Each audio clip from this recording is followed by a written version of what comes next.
Welcome into Studio 10. I'm Joe Emer. And I'm Jennifer Lambers. Chelsea has the morning off. It is Memorial Day, of course. A lot of folks have the time off. Today it is a holiday, and we are remembering those who paid the ultimate sacrifice. We've had a lot of services this morning, a lot of remembrances, and they've had good weather to start the day. It's been warm. Yeah, that's exactly right. It's a little humid out there, but I mean, we're making our way into a nice day ahead of us, especially if the beach, the pool are in your plans. It's going to be a great day for it. Yeah, so a lot of people remember the true meaning of Memorial Day, but also people think of it as the unofficial start to summer, but also the kickoff of the summer movie season. And if this holiday weekend is any indication, it's going to be a very hot summer at the box office. Lilo and Stitch led the way. The live-action remake of the animated film made $145.5 million, the best Memorial Day weekend opening ever. Wow. Mission Impossible: The Final Reckoning, the last hurrah for the Tom Cruise franchise, opened in second place with $63 million, the best debut in series history. The Final Destination's Bloodlines dropped to third in its second weekend out, earning $19.7 million for a 10-day domestic total of just under $100 million. Wow. And Thunderbolts fell to fourth place with $9.2 million. It's at $174 million domestic. And then Sinner is still in fifth place at the box office. It's brought in now nearly $260 million domestic. So I went to Lilo and Stitch with my daughter. Yay! Friday night. Yeah, it's a fun movie. I actually thought it might be a little bit more like fun, crazy Stitch stuff going on. But there are some sort of like serious story. It's not like too overly serious, but it's, you know, there's a story behind it. So I think you have not seen the animated one. And correct? I did not see the animated. So tell me, was the animated one having to deal with like the sister was in charge? Okay. Yes, the sister was in charge. Yeah. Pretty much CPS sort of was getting involved. Correct. She was having to find work. So yeah, so that's all in the animated one. So I think that they repurposed it into the live action. Carries over into this one. But yeah, we had a good time, so we enjoyed it. Good. Yeah. Well, glad you finally saw it. Yeah. Well, Avatar: The Way of Water is returning to IMAX. The second Avatar film is set to be released on October 3rd, ahead of the next film in the franchise, Avatar: Fire and Ash. Avatar: Fire and Ash is due out December 19th, just ahead of Christmas. I would like to watch this again. So I have a strange relationship with the Avatar movies. Like, I think you have to go see them in theaters because they're the biggest spectacle that they're doing nowadays. They cost $1 bajillion to make these movies that are shot in IMAX 3D, so you have to see it. But unlike, say, Star Wars or Lord of the Rings or any of that, you don't hear people like diving into the worlds. Oh, that guy's on planet this. This character's from this. I just don't think it's generated that type of stuff, but still everybody goes to see them in theaters. I agree. And you mentioned the IMAX, you have to see it there. I always remember that whenever you go into big box stores and they always have the TVs up that you can purchase, it's always Avatar. Yes. That's playing every single time. Well, the colors, it's so vivid and bright and amazing. It is. And my daughter's been wanting to watch it ever since we went to Disney and we went to the Avatar world. And she's like, everyone in my class has seen it. So I'm like, okay, maybe come October, she'll be 8 by then. Maybe we can go and see it. Yeah, and that one was all blue and green and turquoise with the water world. Fire and Ash, of course, probably going to be red and orange and fire, so it will be neat to see that too. The Devil Wears Prada fans are getting their sequel sooner than expected. The Fashion World follow-up is now due in theaters May 1st, 2026. Disney held that date for Avengers Doomsday, starring Robert Downey Jr.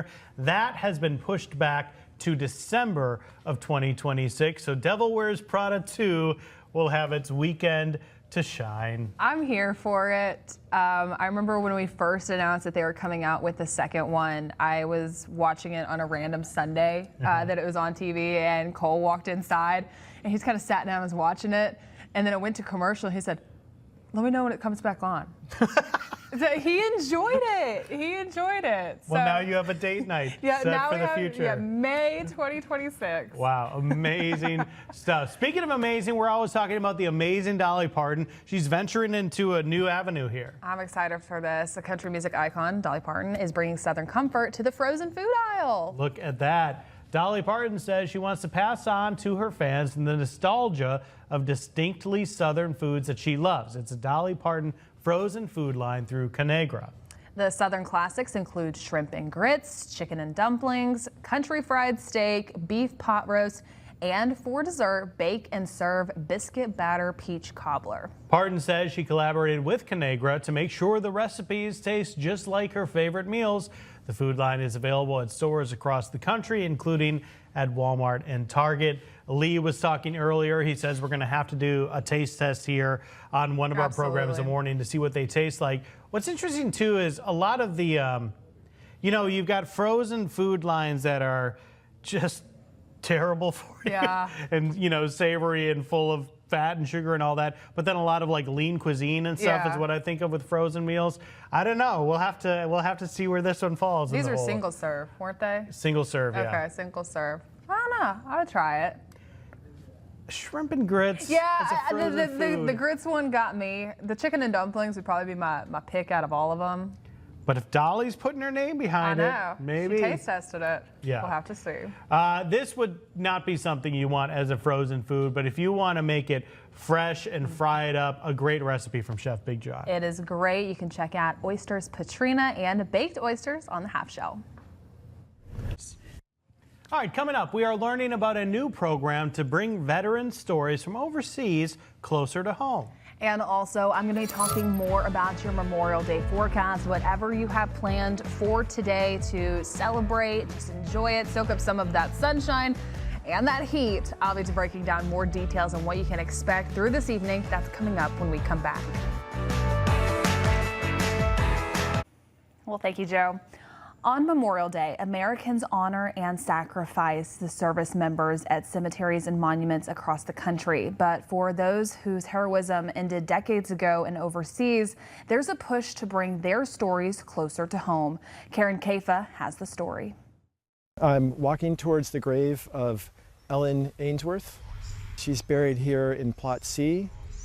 The final resting place of U.S. Army 2nd Lieutenant Ellen Ainsworth is far from her hometown of Glenwood City, Wisconsin. But the World War II Army nurse still draws visitors at Cicely Rome American Cemetery.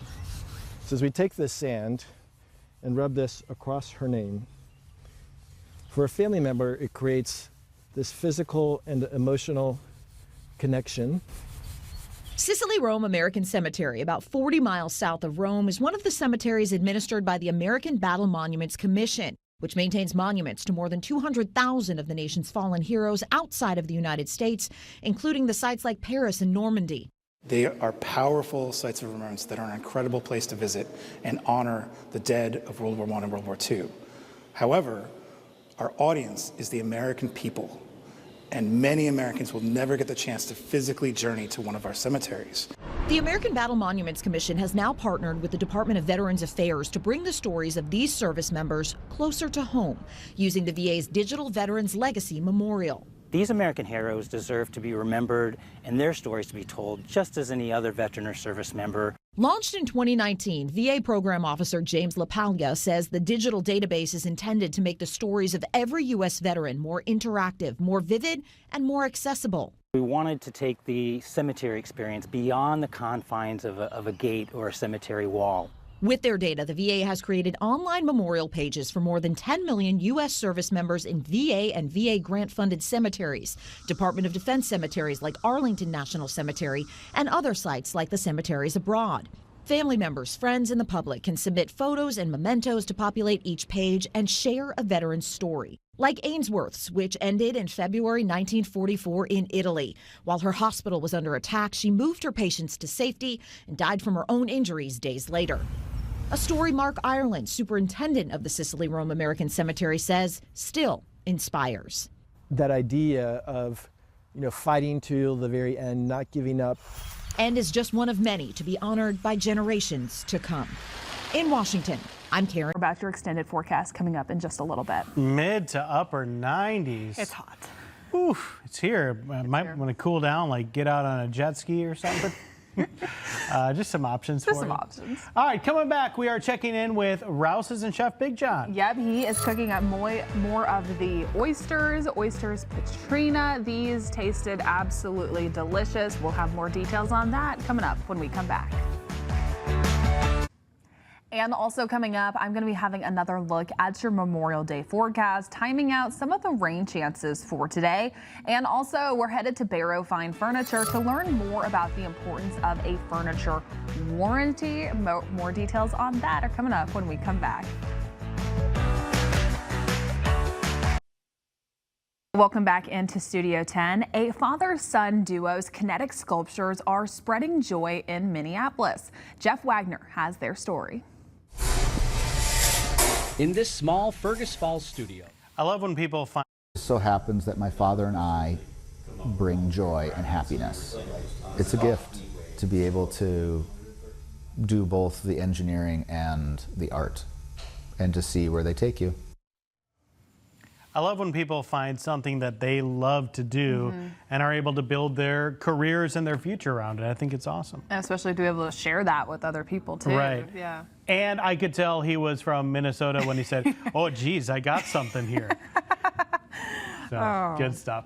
All right, we're going to take a look at the forecast after the break. Yep, your important Memorial Day forecast. And also, we're checking back in the kitchen with Chef Big John with Rouse's. He is finishing up those oysters Patrina and oysters on the half shell. Definitely something to check out. We'll be back with more Studio 10 after this.